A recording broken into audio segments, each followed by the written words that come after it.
we still put up with a lot worse than we thought. The greatest innovation the techno-futurists brought was to have us oversee ourselves and build our own walls. Flood the feed with dopamine and wait for withdrawal. Ain't nobody close to me will think it's our fault. Permission to be a little more cruel with the mask off. These mean times, white knuckle like a fastball. Sometimes these reasons are not enough. Not enough. Not enough. Sometimes these reasons are not enough. Not enough. Not enough. Uncertain times turn to a blurring of the lines. Churn up an enemy, latch on like a parasite. Wait for the turning of the tide. This time we both burn alive. I heard you run and hide. I heard you stayed inside. The fight is a point now. I see why you saw fit to go take flight. Phoenix, this fire's using us up. You saw demons coming full thrust. We had seasons, it was all love, but the reasons just weren't enough. Phoenix, this fire's using us up. You saw demons coming full thrust. We had seasons, it was all love, but the reasons just weren't enough. Sometimes these reasons are not enough. Not enough. Not enough. Sometimes these reasons are not enough. Not enough. Not enough. Where the hope of despair is a road full of hard rocks coated up in gold. So beware of the dark spots told. You're a hard knock kid shooting long shots. What I gotta do to get myself up out this large box. Man's to the sound, but the noise still gets to me. Evil got the best of me. People seem to pester me. I'm searching for my destiny while hurting in the mind. What's the verdict? Well, I find the missing piece. I need the rest of me, and I believe that I can build where I'm broke. I'm waiting till I chill with the ghost, so I still keep the hope. I feel like Dr. Phil, how I cope, make it real. I made up to the hills from a slope down under, where every mother dreams for their son to become what they can. I'ma run with this plan, let them come after mankind's legend. And I'm guessing there's a gun up in their hand, I ain't stressing, damn. Sometimes these reasons are not enough. Not enough. Not enough. Sometimes these reasons are not enough. Not enough. Not enough.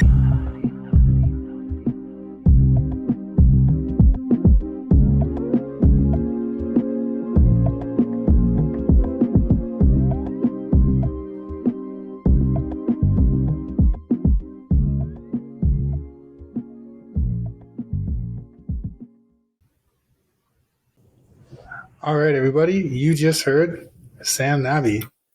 Sam, thank you so much for being here. Welcome to the show. Thanks. Really happy to be here, Darren. So that was an amazing song, and if I'm not mistaken, this is a new release that you're putting out. It is. It came out in February, so this song is called Not Enough, featuring Danny Haile. Danny's a young, up-and-coming rapper in KW, and it was really a pleasure to work with him on this. Yeah, it sounded like you guys meshed really well together. His verse was awesome. So I'd love to actually maybe break this down a little bit more to hear kind of the story behind, well, I guess the title for the song and, you know, some of the lyrics that were written in the verses. They were pretty quick, but I was able to catch a few and some really cool, I guess, analogies and images that are being put in there. Yeah.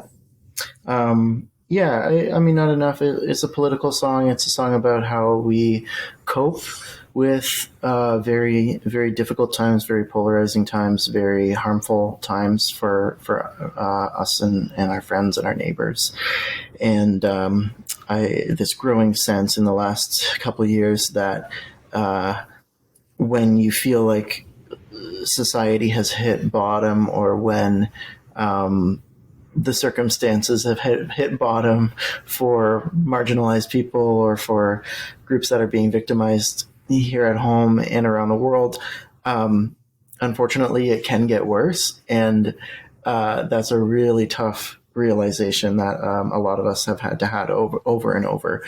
And we're just in one of those cycles right now where, especially at the election of Donald Trump last year, really feeling like people were giving themselves permission to be mean, more so than they had been before. People were giving themselves permission to do the convenient thing instead of the right thing.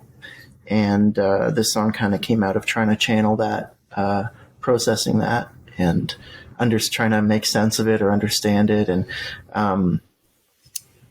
in the end, I didn't want to preach too much. I didn't want to have this be kind of an anthem. I default into that mode of songwriting quite a bit when I see something that I want to write about, and then I have a solution for it, and I need to tell the people about it, and I write a kind of anthem type song, which has its place. But for this one, I just wanted to sit in the feeling, realizing that maybe I don't have the answers, realizing that we need space to grieve, and we need space to process, and to say, you can come up with all these reasons about why you should look forward to tomorrow, but sometimes it's just not enough. And sometimes those reasons we tell ourselves or we tell others are just not enough in that moment. And it's a tough message. So I balance that tough message with a pretty upbeat, pretty boppy production. And I think it works. I think it lands, but I was very heavily inspired by Pharrell, Tame Impala, trying to get those types of sounds on this album or on this record, and trying to balance as a songwriter, how do you have an upbeat, poppy, catchy song that's also dealing with some pretty heavy topics. Thanks for sharing. And I think that is a really cool artistic decision that you made regarding like the actual production and the lyrics themselves. So yeah, maybe that's something we can dive a bit into as well when we talk about the production.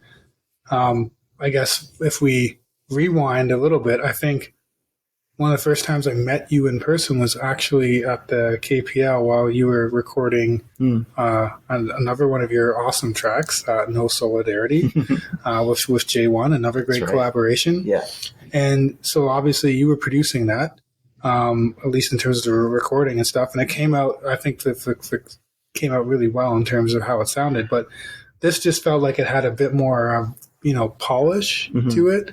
So what was the production, I guess, like for this song, and how did that differ? Yeah, for much of my career, I've recorded my own vocals and done my own vocal mixing. I don't produce the entire track. I always work with a producer or a DJ to do the instrumentals. But in this case, I was working with Life of Dreamers, who's another great group of people and fantastic artists that are always hard at work, whether they're in the studio or whether they're DJing in the club. I mean, 23 Dreams is the guy that I worked with for this track, and he was kind enough to invite me down to their studio, which is at the JR. It's at the JR. Cool. Yeah, they got a new space at the JR. So for those who don't know, it's a place where musicians can rent studio space either by the day, or if you want a long term, you can do it by the month and have a space to rehearse and jam and just have your studio space away from your home space, which is super important. And the fact that place has become a real hub for musicians is also so important for this community, because you get people cross-pollinating in different ways. So they had moved in there recently and they asked me to come check it out. So I came with seeds of this song.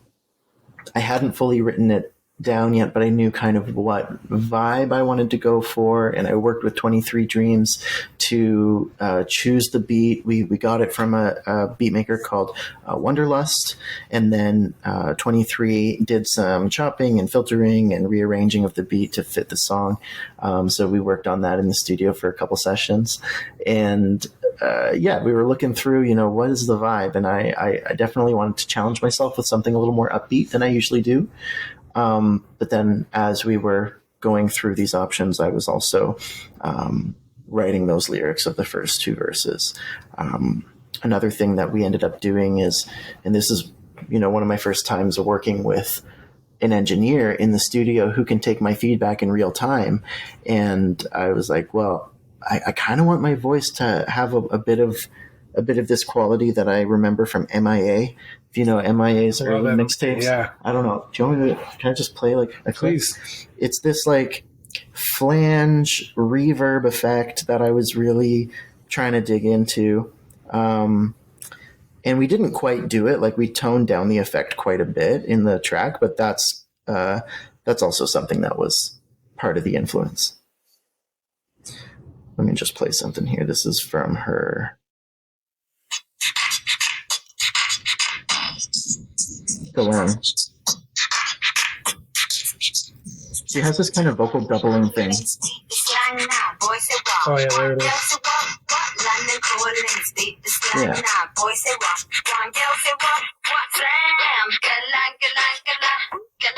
So obviously it's different, but that's some of the inspiration that I was working with. And MIA, again, you think about her hit, Paper Planes, like in politics. She's dealing with incredibly violent and difficult imagery, and yet that was the bop of 2008. that was my Frosh Week orientation song that they had all the first year university students singing at every event. Like, and I think people in general are more willing to sit with the discomfort and sit with the dichotomy of something like that than often artists are willing to give them credit for. So yeah, that was the attitude, that was the vibe going into this song. And then of course we had Danny. Danny Hiley is someone who I've seen perform a few times around town, and I just sort of bookmarked it in my head as like, oh, like this guy's got something different going on. He's very lyrical in the same way that I am. Yes. I can see him hop on different flows with ease. He's been really branching out into all types of subgenres of hip hop. And so he's still, I think, finding his place, but also very willing to experiment. And so when I'm looking for a collaborator, it always has to be someone who's like willing to experiment and willing to have fun with it and not knowing going in what you're going to get at the end. That's really cool. We'll definitely talk more about the collaborations you've done, because there have been many, and I think that's incredible. Yeah. But I guess on a similar note, it's really neat to hear that you were in the lab with 23, and I remember you had that show at the Registry Theater with 23 there, and that was another great show, another collaboration. And it's great to see how those synergies kind of pick up when you guys get into that studio, and being able to provide that live feedback, and also be able to have that sounding, I guess, booth, literally and figuratively, to bounce the songs off of and be able to shape the vision that you're looking for. Yeah, for sure. 23 is so great to work with. He's an engineer and he's also an artist, so I think he brings a perspective to the table where he knows what it's like to be a songwriter or a rapper and be thinking about that angle of it. But then he's also got the engineer side where he's talking about, I can sound something out to him and he knows what filters to use to make that happen. That's very impressive. Yeah. Yeah. So maybe we can rewind it just a little bit more for those who are not maybe as familiar with you. In that it's cool because we know you, I know you, most of the community does, for your hip hop and for a lot of the community work and projects that you do. Another subject we'll get into, but you didn't really start in music through hip hop, did you? What was that like? What was your into, the scene here in Kitchener-Waterloo, and what was your, I guess, inspiration to get into music and begin performing? I mean, yes and no. I would say hip hop is a dominant music genre throughout my whole childhood.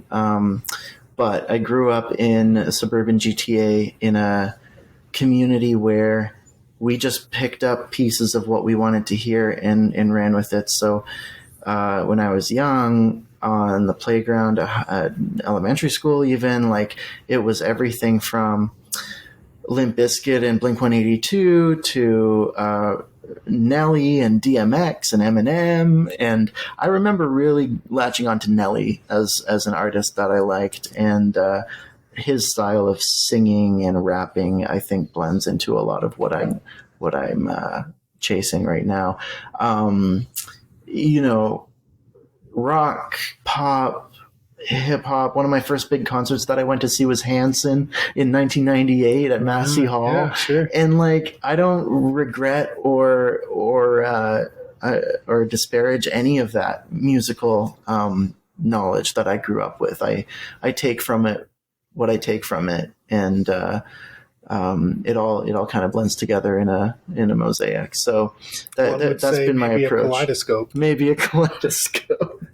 Yes. For those who, for those who know, they know. But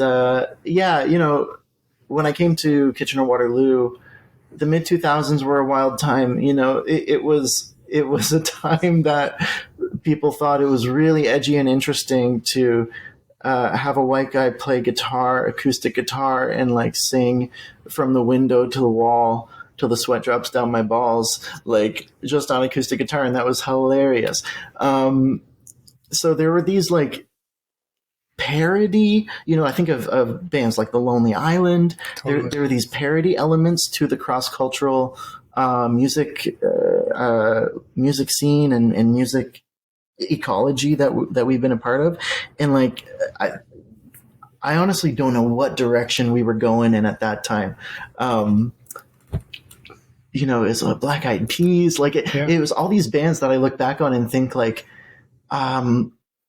they were kind of half formed I don't know if that's fair to say, but there was a lot of borrowing without the level of understanding that I think artists are doing today. So today I'm really happy to see jazz bands like the El Michel's Affair do a collab with Black Thought and have jazz and hip hop really on the same level as equals, and do a collab album together. Instead of just borrowing elements without real appreciation or representation. So totally. Like Pocket Dwellers was a huge band for me when it came to the fusion of the jazz hip hop. Sure. Yeah. But yeah, it's really neat. So anyway, I got off track, but that was the scene that I sort of came into as I was becoming an adult. And when I came to University of Waterloo, I had an acoustic guitar. I had done some bedroom recordings, but just with me and a guitar and a little microphone on my 4-track cassette deck that I had. And I had no real knowledge of production or anything like that. But I had played a few open mics, and someone at the campus radio station booked me for gigs all around town. So that's cool. Carrie Humphreys, this was back at the tail end of the live music golden era, when you could charge $10 cover to go into a bar and see some nobody play original music. Like I played at the Mongolian Grill on University Plaza. Awesome. And people were paying $10 cover to see me, and some of them bought my album that I burned myself on my computer. So the way that we support music certainly has changed, but that really gave me my foot in the door here in the community. And I got to play the Boathouse. I got to play the Circus Room. I got to play various campus events, and that was really my introduction. So I was a folk singer-songwriter, maybe folk pop. Like I said, I was trying to blend some genres and do my thing, but as with everything, practice makes perfect. And I think this is a really hard lesson for artists to learn, is when you make something, you think it's your best thing ever just because it's new. But as time goes on, I realized like, okay, I'm going to look back at some of my older material and I'll have notes for myself, but I don't have to be too harsh. I know that I'm learning with every album I put out and every song that I write. And the more you do it, the better you'll be. Like there's a reason Bob Dylan had like 400 songs in a notebook that never got published, right? Not all of them are going to be good. Not all of them need to be published. But I think it's a good idea for artists to try to write a lot of songs. Yeah, absolutely. And that's really neat to see that. So you had that folk pop in a blend, and obviously a foundation of hip hop always. So when did the actual hip hop start for you? What was I'm curious, like what was the actual first performance you did hip hop? Yeah. So it was probably I'm trying to think. Because there's another a blurry line between spoken word and hip hop. And that's very true. I spent a year in 2014. I spent a year abroad living in France, and I was in Paris. And Paris has an incredible hip hop scene, they have a radio station called Radio Nova, which you can go online and stream them. Like, they have excellent playlists, and I would recommend anyone to go listen to them. Not just hip hop, all genres.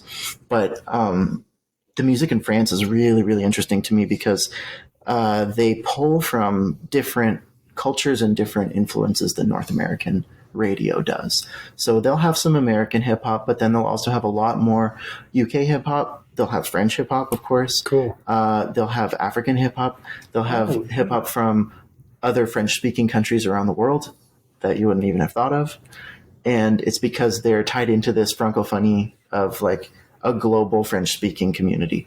Of course, I have to acknowledge the overtones of colonialism that come with that, but that's what their culture is rooted in. And when, I hear an artist like, Roi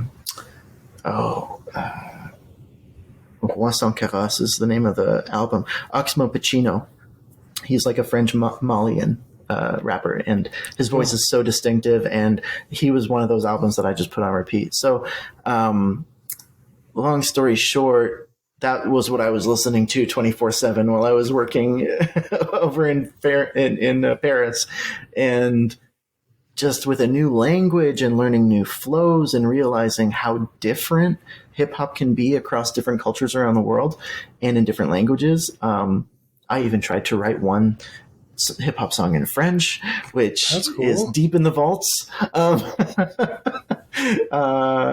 Actually, it might be out. It might be on the Late Convert album if you go digging for it. I might have to go digging that. Anyway, that was probably the first hip hop song that I performed back when I moved back to Kitchener at the Boathouse open mic, 2014, 2015. So, while I was in France, I was listening to a lot of hip hop. I was also going to a lot of poetry slams and spoken word events. And then that continued when I returned to KW.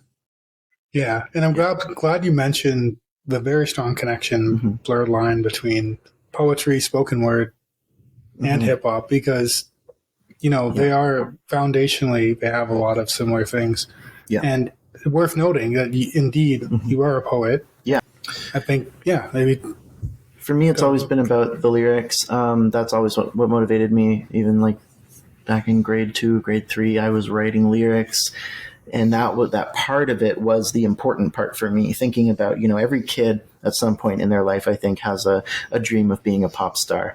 And for me, what that meant was I'm going to write these awesome lyrics and everyone's going to love them. Some other people might imagine a different component of being a pop star, but that's really what it was for me. Yeah. Yeah. I guess personal side note, I think, in my humble opinion, you're accomplishing that. Like, there are a few lyrics that stand out to me from your songs that honestly come back to me a lot. The one at the end of Kaleidoscope, actually really good, about not waiting for a chance to blow up, if you make it or not. So what? It's so true though. Yeah. You know what I mean? It's that's right. So many aspiring artists, might think that that's the shot they need to get. They need to have that. And then what happens? What are you going to do with your life? Right? It's what if it doesn't? Or what if there's something more than just that? And it's about the art. Yeah. More about the art than it is about the fame. But I mean, everybody's motivation, of course, could be different, but for sure. I think that's, So great to hear about, and maybe, we can talk about a bit more of your poetry too, or some of the, for example, is there a lyric or a stanza or a verse that you keep coming back to for your own self to motivate you on some of those, as you already mentioned, we're living in difficult times, or, going through the pandemic or whatever, from yourself or from another artist that, you would rely on, draw back from? I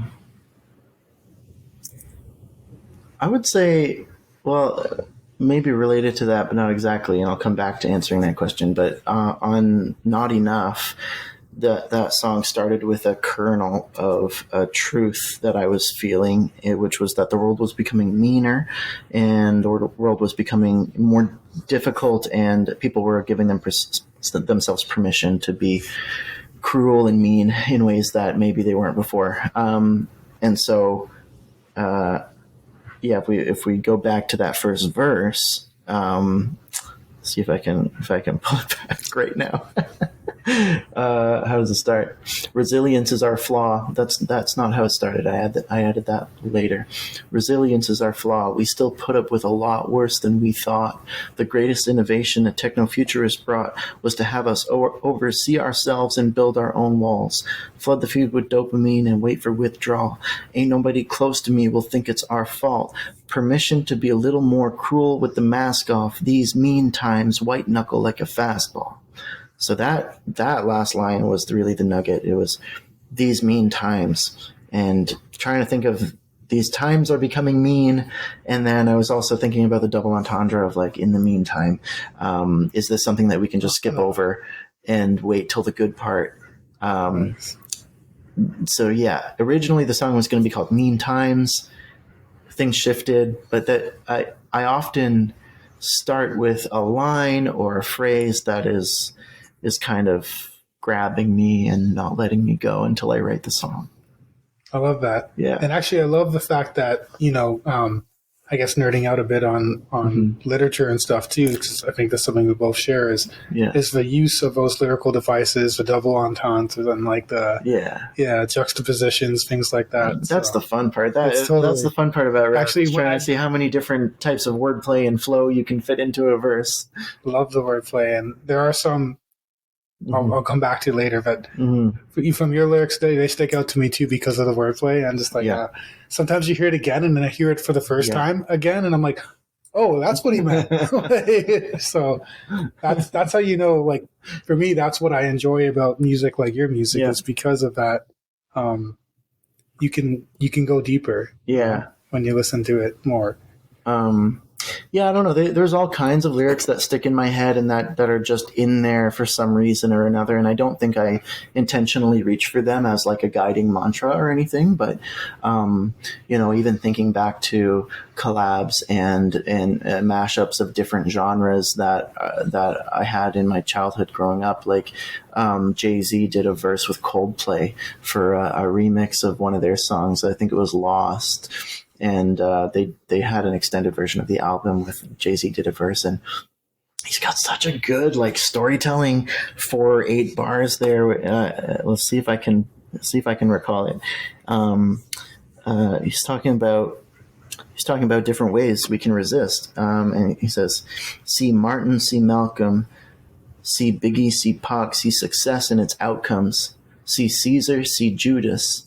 No, see Jesus, see Judas, see Caesar, see Brutus, see success is like suicide. Wow. I don't walk around all day thinking that I'm so successful I have a target on my back, but that's like, sure. He's just naming historical figures and different approaches to handling conflict and handling the historical moment that, one way or another ended up getting people killed. So I think a good artist is able to sum up a really a kernel of truth in a really succinct way like that. And that's what I love about poetry and music in general. I couldn't have said anything better myself. Yeah. Thank you for sharing that. That's great. Maybe we can dive into another song of yours, speaking of like wordplay and lyrical devices, something that captured me from the archives, from your earlier work. Yeah. And then after that, I'd love to talk more about the collaborations you've done and some of your community work, because it is worth noting, and I wanted to put it out here now before we get into the other stuff, is that you're recognized, and I think fairly so, in the community as somebody who does a lot of work for the community and not just with music. And that's everything from just, the store that you help run, full circle, to many projects you're involved in, which we'll get into later. But I just want to, plant the seed for that to let folks know. So, if you haven't heard Sam's music, maybe you'll see him in the community and you'll understand a bit more what he's about. So, oh, thanks, Sarah. Yeah, of course. Going back to that song that, really hooked me from your work before hearing your other stuff was, I don't know if this is how it developed, but I thought it was so cool that we often will have these I'm going to call them shallow. Maybe they're not conversations or small talk with people. And sometimes we ask people questions. We don't really care what the response is going to be, but it's one of those common things where you meet people. It's like, so what do you do? I'm like, that's such a Western question. What do you do? But another one is, so where are you from? Yeah. And your response just got me. So maybe we can listen to that. Yeah, absolutely. Which is not the title of a song, but it's, I thought, that was kind of a cool way to get that started. Yeah, let me pull it up on Bandcamp here. Absolutely. Thank you.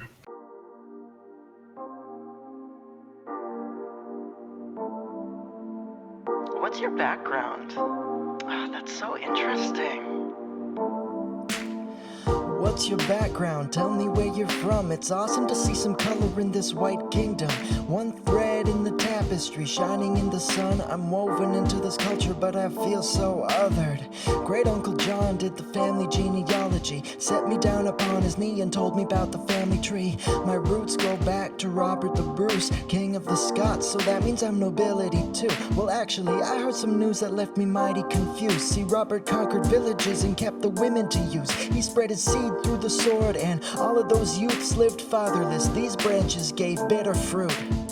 I've got a lot of good men in my lineage. I saw their tombstones and tried to picture how they lived. One was a captain of a ship riding the waves, and I realized he traded bottles of rum for slaves. What's your background? Tell me where you're from. It's awesome to see some color in this white kingdom. One thread in the tapestry, shining in the sun. I'm woven into this culture, but I feel so othered. Hey, what's your background? Tell me where you're from. It's awesome to see some color in this white kingdom. One thread in the tapestry, shining in the sun. I'm woven into this culture, but I feel so othered. Thank Queen Victoria and British Imperial greed for giving my Pakistani family the chance to succeed. They got protection for their loyalty, my ancestors working as tools for their oppressors. So when a future generation's opportunity is shaped by days reciting God Save the Queen, of course my father's father joined the Royal Air Force, moved up to Manchester, started having porters and pork. The borders of war inflicted an unspeakable horror, so he was grateful to escape and see the Liverpool port. It was there he met a woman, an adventurous sort. They moved away and made a new life on Canadian shores. Yeah, what's your background? Tell me where you're from. It's awesome to see some color in this white kingdom. One thread in the tapestry, shining in the sun. I'm woven into this culture, but I feel so othered. Hey, what's your background? Tell me where you're from. It's awesome to see some color in this white kingdom. One thread in the tapestry, shining in the sun. I'm woven into this culture, but I feel so othered. What's your background? Tell me where you're from. It's awesome to see some color in this white kingdom. One thread in the tapestry, shining in the sun. I'm woven into this culture, but I feel so othered. Now let me double back and follow yet another path. This thrill-seeking woman also had an immigrant past. Russian Jews persecuted, so they up and quit it. Fled to Great Britain, which was somewhat less anti-Semitic. Thus, two branches of my ancestry, one fleeing from oppression, one loyal to royalty, joined hands and hearts now, grafted together, a new land, a new start, a new family. Well, there was just one hitch when they arrived on Turtle Island. They didn't know that this land had been home to utter violence. Colonial advancement left the native voices silent. My grandparents were immigrants and settlers like I am. What's your background? Tell me where you're from. It's awesome to see some color in this white kingdom. One thread of the tapestry, shining in the sun. I'm woven into this culture, but I feel so othered. What's your background? Tell me where you're from. It's awesome to see some color in this white kingdom. One thread in the tapestry, shining in the sun. I'm woven into this culture, but I feel so othered. Hey, what's your background? Tell me where you're from. It's awesome to see some color in this white kingdom. One thread in the tapestry, shining in the sun. I'm woven into this culture, but I feel so othered.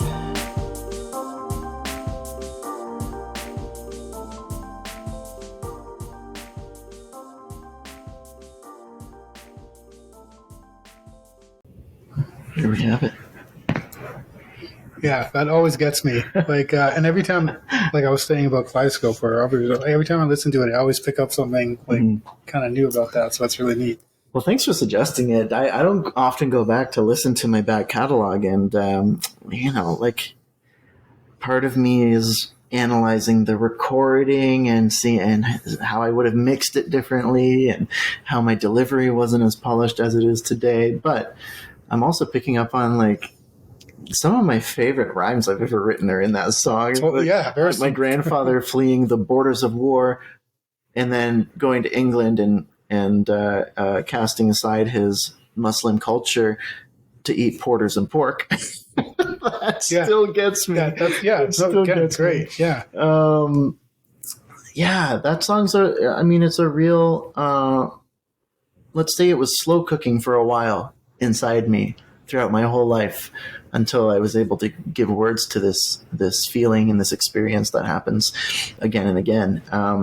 And I started writing that song also when I was in Paris. And oh, cool. France is a wonderful country, and Paris is a amazing city, and their racism is a lot more upfront than it is here.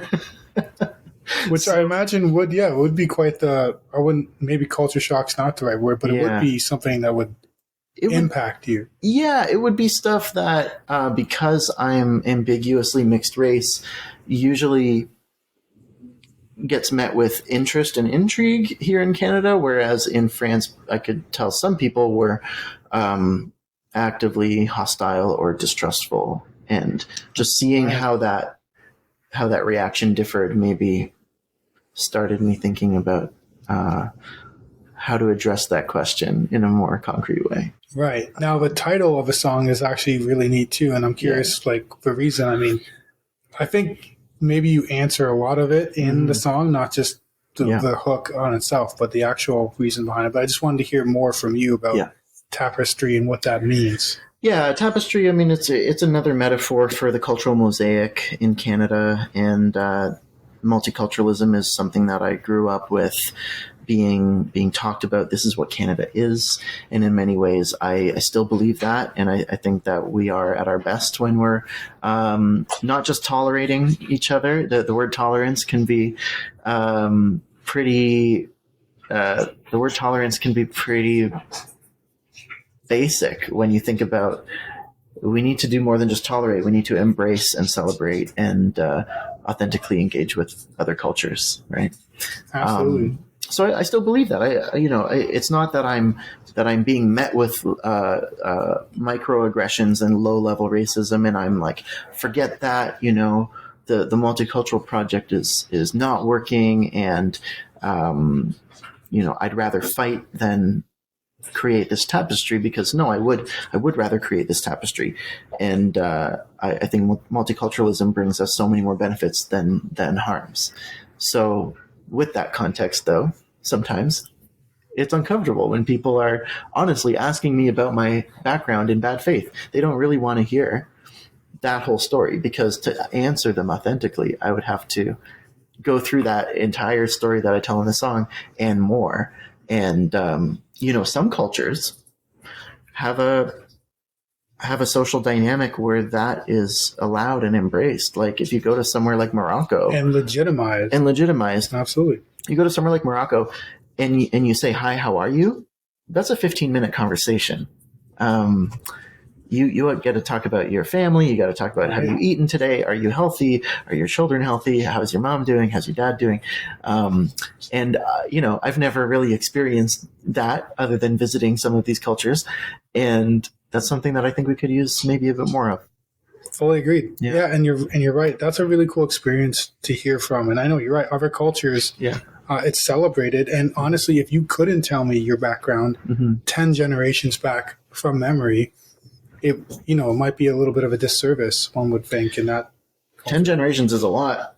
I don't know if I could do that. Maybe I'm stretching it, but yeah. Well, I said, that's one that took a long time to cook. And while I was living in France, I was really grabbed by this article I read about mixed race millennials trying to find their place in the world, and specifically about people's experience in a pretty cosmopolitan urban setting, and like how race is still a shorthand for where you come from and what your culture is, and even in multicultural societies. And they were trying to there's these two sisters that were trying to really solidify their identities as mixed race, and saying that like, no, that like I don't just pick one. I come from a multitude Your of third cultures. culture, right? Yeah. Exactly. So yeah, it was all around this time of third culture, and I think they used the word mixy. They wanted to use like as a self-identifying thing.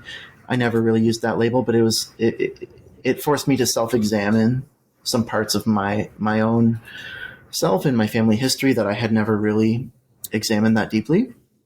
So I start off the song by talking about some of my white ancestry and talking about historical figures like Robert the Bruce, a Scottish king who I'm related to. I remember going to Scotland, near the border of Scotland and England, with my family way back, and seeing the castle that is handed down from generation to generation that was supposed to be like my family's castle.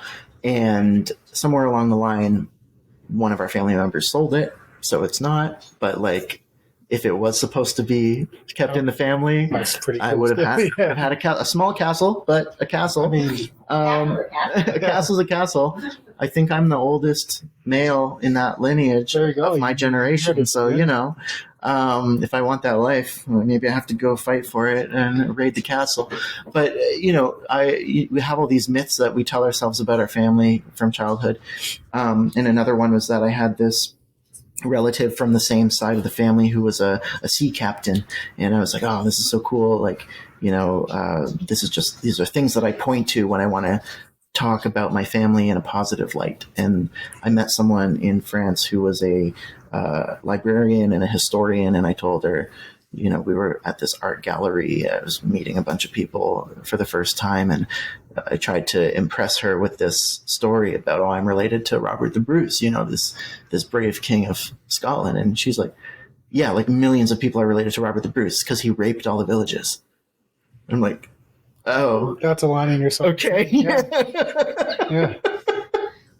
And so it's just being shut down in that way with actual historical research was a real blow to my ego, but something that, you know, you have to own and account for and work through as well. So it's all about framing. And then, yeah, the other thing that comes up in this song is that my family history is really one of migration and displacement. And on all sides, I come from various peoples that lived near borders where at one point or another they were on the wrong side of the border and had to move or had to fight or had to change the way they do things. And I take that history with me whenever I'm looking at conflicts that are happening in the world.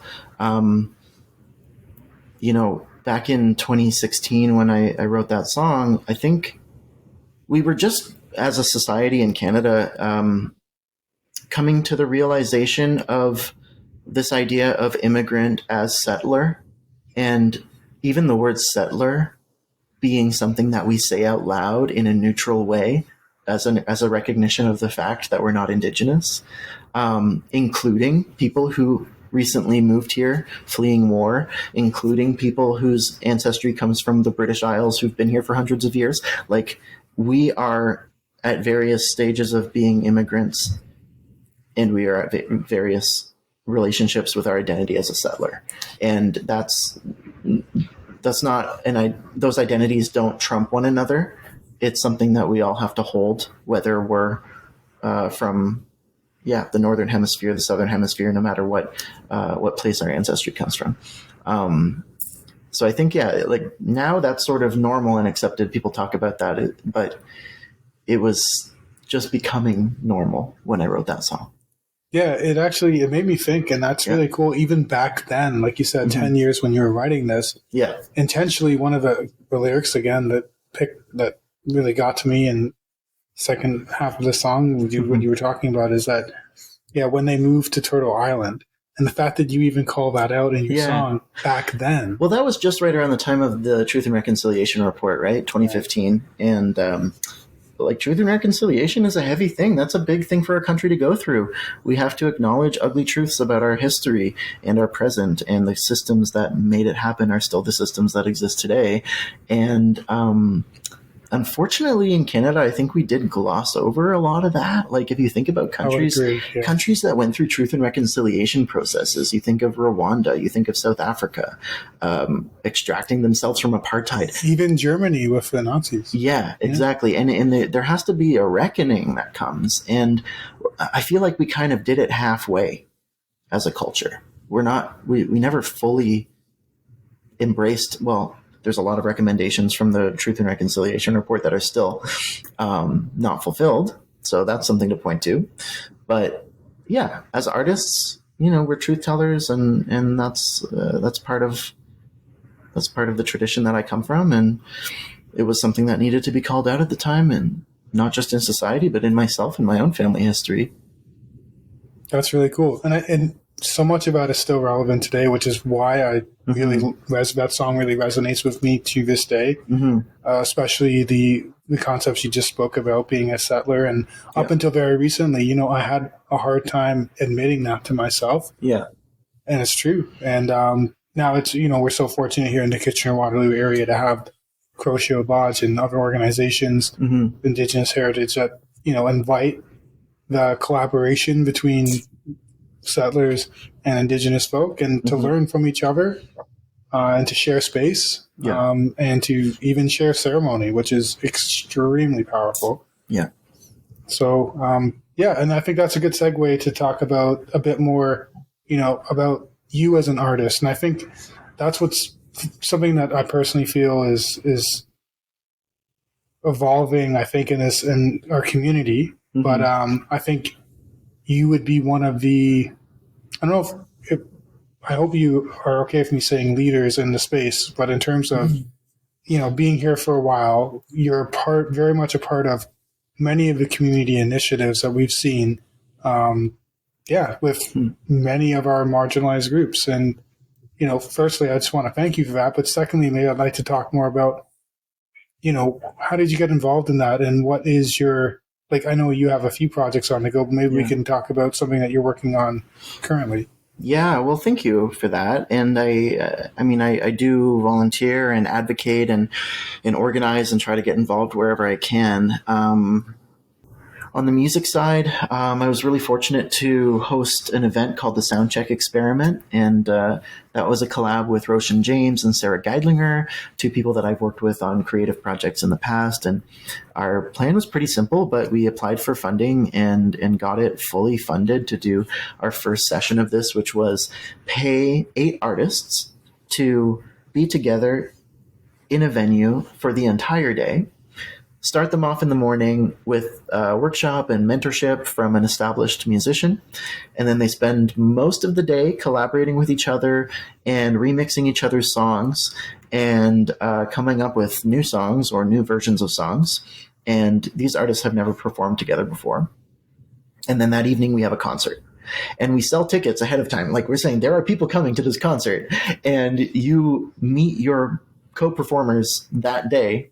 So it was a hell of a day. I think it was about a 12-hour pressure cooker for these artists. But, we paid them, we fed them, we tried this experiment together, and everyone was a really good team player about it. And then we had that concert. About 40 people showed up to the Union, and the Union itself was such a great partner, the perfect venue for this, because they're connected to the JR that we just talked about. And so there were rehearsal spaces for musicians to go into for breakout rooms when they were practicing with each other and whatnot. But yeah, we had some more established artists, some more emerging artists, and spanning a range of genres: country, folk, hip hop, R&B, pop. It was a really cool experience. And I think when you set up those expectations to be like, look, we don't need to create a massive Billboard 100 hit today, but we're going to put you all together and mix you up and see what happens. And if everyone's along for the ride, that's really fun, A. But then B, it's really important for me whenever I'm organizing something to pay people fairly and to provide opportunities for professional development, because the music industry can be a bit of a cesspit. People get taken advantage of. People do pay to play. people promise you the moon and then don't deliver. People say you're going to get famous and then they just take advantage of you. So I think if you're someone who's organizing in the music space, especially with emerging musicians, you got to set that tone early, especially for the artists for which this was their first paid gig. Now they've set the bar. So next time they go play a festival and someone says, oh, actually, you have to pay us $50 to play this festival, they're going to take a second look at that and say, I don't think so. Yeah. That's incredible. And that just, again, just to say, like, personally, because thankfully I was in the audience that night. It was also a really great, I guess, atmosphere and exposure for the audience members. Like, I haven't heard some of these artists before. Yeah. I don't know how, because they're incredible. But now that they're on the radar, like, I immediately am following them, trying to, like, see where their next performance is going to be and support them. But I think this is a perennial problem, but also like one of the reasons why I love KW. In the music scene, we have a lot of great spots for casual and DIY shows and entry level career shows, and like you can play in someone's living room, no problem. But if you don't get that pay, you don't get exposure. No, and I mean that mentorship. There's a lot of the house shows are trying to do right by their artists too. Like the Screaming Fox tries to make sure that they pay people appropriately. Absolutely, great venue.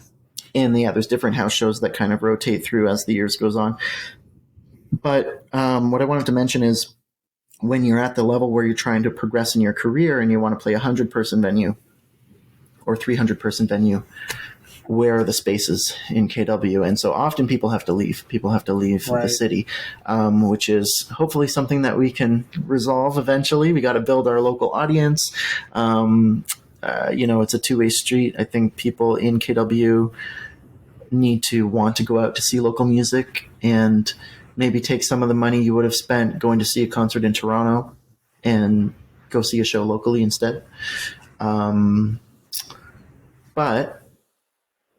I don't think it's your fault that you haven't like seen a lot of these artists before. We have incredible talent, but we don't often have the stages for them or the places where we need to see them, because you got to bring together the audience, the venue, and the artists. And that's a delicate balance. Yeah, it certainly is. And, I think this is great. Hopefully there'll be more sound checks. And hopefully. And it's like you said, I hope the impact is strong for the artists themselves as well as for the audience, so that, you're building that fan base for them. Yeah, we're waiting on Ontario Arts Council, so fingers crossed. Fingers crossed. Yeah.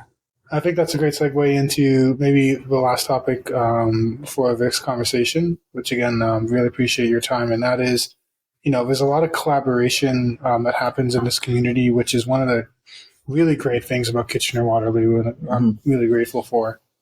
I would say one of the strongest collaborators we have is yourself. And I mean, it's not just me saying it. We just listen to your records and we see the lineup of amazing artists that you have alongside. So I think that's great. What's the story behind the collabs and things that have stood out for you, things that you've learned, things that maybe you hope other people learn? I asked people like Aisha Ahad and J1, who were artists that I hadn't really worked with before or I was just getting used to. We're both, by the way, on this podcast. Go check out their episodes. Yeah. Darren's got the good guests, not myself included. Aisha's such a great singer. And like, again, a lot of these collaborations just come out of seeing people in their natural environment at a show and just clocking something about them where I'm like, I want to work with that. I want to work with that energy, or, your singing or your lyricism or your just performance. And sometimes it's something that I see really resonate in my own style. And sometimes it's something that I see in someone who I think, you can push me. You could push me to be different. You can push me to be better. Right. And that's the case with J1. Just like, I think I first saw them at the Legacy Showcase and thinking, oh yeah, this is someone who I need to get to know. And so both people that I was like in a newer relationship with, but then also people who I had looked up to in the scene for a while. So people like Shark and Champa. Oh my gosh, yeah. and getting them together on a track for Kaleidoscope was incredible to me, because honestly, I didn't think they would say yes. Like, Ciampa's putting together an album produced by Fresh Kills, and they're just in a league beyond me. 100%, and so, yeah. Maybe the lesson to that is, a lot of people say don't meet your heroes, but I say just go slide into your heroes' DMs. If you want to collab with them, they'll probably say yes. And if they don't, then, maybe they're not the hero you thought they were in the first place. You heard it here first. That's great advice. The generosity of the music community here it goes so deep. And like, even in hip hop, which is a genre that can have a lot of, a lot of cliques and confrontation, still, it's Kitchener-Waterloo. We're not New York City. We can play together. It's fine. Yep. So that's the lesson that I've learned. And working with other people, whether it's someone that's I consider a mentor, or maybe someone that I'm mentoring as an emerging artist, you're going to play off different energies, and you're going to get something better out of it that's greater than the sum of its parts. So cool to hear you say that. It's coming from you specifically because of the different collaborations you've had. Yeah. But also, it's neat because I've said this on other interviews, but it continues to come up that everybody who's collaborated, I think there's two ways you can go on it. And the one way is, as you mentioned, and I'm so happy to hear people say, is that it makes you better, makes you stronger. And the other way, I think people sometimes are more guarded, and I don't blame them for that. And it's more like, well, I don't want that feedback, or it's going to be this way, and I only want you to do this. You know what I mean? It's not. It's like a 1.5 way street, not a 2-way. You know what I mean? Yeah, I get that, and I do understand that hesitation. But if you create art in a bubble and don't let other people in, you're going to limit yourself. You're going to limit yourself creatively. Yep. Even just practically, you're going to limit yourself by being exposed to each other's fans. If that's something that you want to do to grow your career, like, there's a reason why in Nashville it's common for songwriters to do co-songwriting sessions together. Like, it's not less pure to be an artist and work with a songwriter than to be a lone genius by yourself. Like, maybe you can do the lone genius thing for 1 or 2 albums, but I mean, how much do any of us really have to say when we're not exposed to new input? Right? Absolutely. Yeah. Yeah. Absolutely. Well, it's been a great conversation. I really appreciate it. Thank you, Sam. Yeah, my pleasure. Before we close it out, just what's on the horizon for you? I mean, we just, at the beginning of an episode, we heard a great new song. Like, do you have any projects coming out, shows that you're doing that you want to shout out to? With my own music, I have another track coming out called Spinning. Haven't decided on the release date yet, but it's going to be a more of a jungle drum and bass, UK inspired vibe. So I'm getting just really playful with new sounds and new techniques, and trying to push myself creatively. So all of these are experiments, and if they land, they land. And if they don't, then that's fine. And then other than that, I've been trying to do more organizing, soundcheck experiment, session 2, trying to line things up for that. I've been doing more advocacy and arts mentorship work in the community, trying to see what's going on with the next generation, because basically, like, I don't want to be left behind. So if I get involved in a mentorship program, or I've been involved in the jury for the Meanwhile Spaces project, which is providing free studio space to artists throughout the region. And honestly, one of the best parts for me with that is being able to see, okay, who are all these new artists coming up, and what do they need to thrive? And as someone who has been around the block a couple times, maybe I can make that happen for them in different ways. Fantastic. Yeah. Once again, really appreciate the time. Thank you so much. And I highly encourage anybody who's listening to this, if you've not heard Sam Nabi's music, check him out, his poetry. Also, go visit Full Circle Foods if you're in downtown Kitchener-Waterloo. It's a great store, and everything's local. Zero waste as well. Zero waste. Bring your own containers. Stock up on those sesame sticks or gummy cherries. Those are my favorite snacks from the bulk food section. Oh yeah, I'm in love with the kimchi and the other stuff too. Yeah, so zero waste kimchi. Yeah, I think we're the only place in the region that honestly, man. Yeah. Always a pleasure. Thank you so much, Sam. Thank you, Darren. Hope you have a great rest of your weekend.